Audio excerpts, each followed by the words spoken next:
En la clasificación anterior, los abscesos del periodonto se clasificaban, según su ubicación anatómica, en abscesos gingivales, periodontales y pericoronarios. Sin embargo, el workshop del 2018 estableció que el absceso pericoronario no era correspondiente a un absceso periodontal porque no existe en la bibliografía como tal.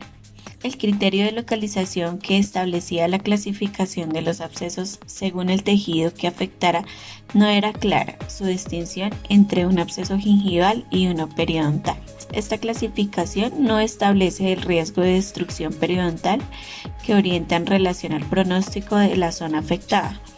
Por lo tanto, la nueva clasificación de enfermedades periodontales clasifica los abscesos del periodonto según la presencia de periodontitis o no en el paciente. Por lo tanto, tenemos dos tipos de abscesos. Uno, la bolsa periodontal preexistente con periodontitis o abscesos en pacientes sanos sin periodontitis. De esta manera, los abscesos están en pacientes periodontales pueden deberse a un episodio agudo de un paciente que no ha sido tratado o bien posterior a un tratamiento determinado. En cambio, los abscesos en sitios sanos, o sea, en pacientes no periodontales, se pueden deber a una serie de factores locales como un cuerpo extraño, malos hábitos, ortodoncia, agrandamiento gingival y alteraciones de las superficies radiculares. Dentro de los abscesos que se ubican en una bolsa periodontal de un paciente con periodontitis, podemos tener como una exacerbación aguda a un paciente no tratado o bien una respuesta negativa a la terapia periodontal o bien posterior a las terapias de soporte.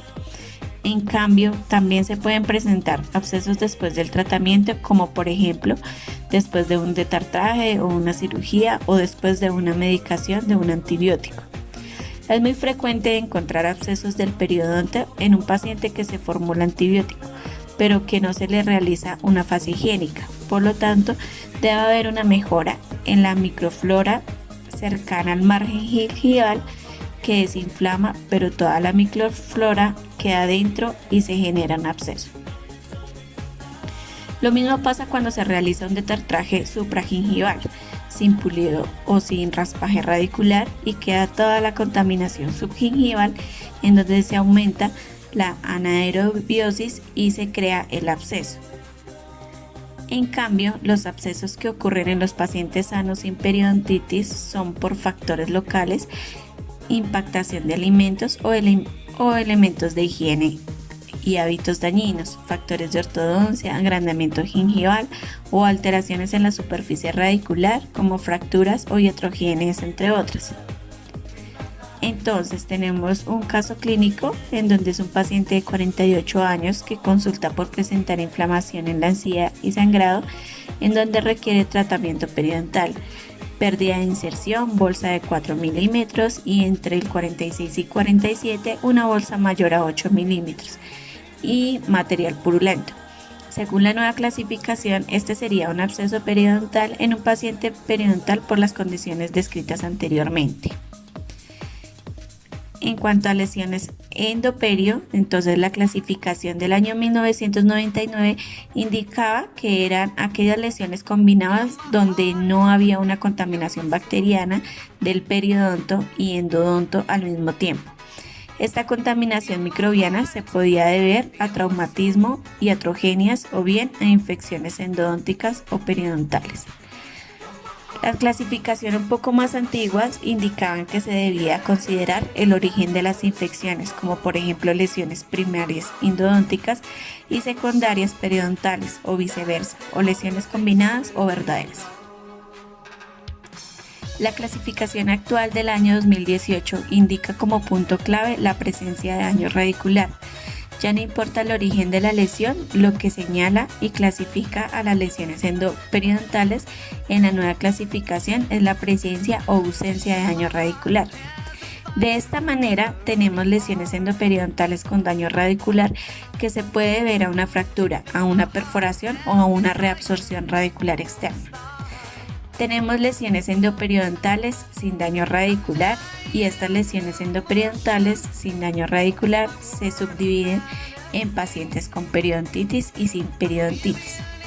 A su vez, las lesiones endoperidontales sin daño radicular, ya sean en pacientes periodontal o no, se subdividen en grado 1, 2 y 3. El grado 1 indica una bolsa periodontal estrecha en una superficie del diente.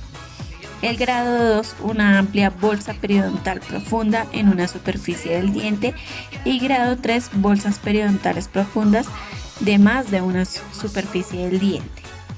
De esta manera no podemos preguntar según el siguiente flujograma: ¿hay daño radicular? ¿Sí o no? ¿Hay daño periodontal? ¿Sí o no? Para poder determinar si es una lesión endoperiodontal con o sin daño radicular, o con y sin periodontitis, y se determina el grado también. Lo interesante de esta nueva clasificación, a diferencia de las antiguas clasificaciones que veían primero el origen de la lesión endoperiodontal para saber si era de origen del periodonto o del endodonto, carecía lamentablemente de la utilidad terapéutica. No importaba dónde se originaba la lesión, porque de igual modo se debía tratar del endodonto y desinfectar. El periodonto y el tratamiento prácticamente era el mismo. Lo interesante de esta nueva clasificación es que nos da mejor perspectiva al pronóstico de la lesión. Aquellas lesiones periodontales con daño radicular es que casi un 100% tiene un pronóstico irremediable y debe ser extraído el diente. En cambio, aquellas lesiones endoperidontales sin daño radicular con o sin compromiso periodontal tienen un pronóstico que puede ser favorable o reservado, depende de la presencia y severidad de la extensión periodontal y la destrucción local del periodonto producto de estas lesiones endoperidontales.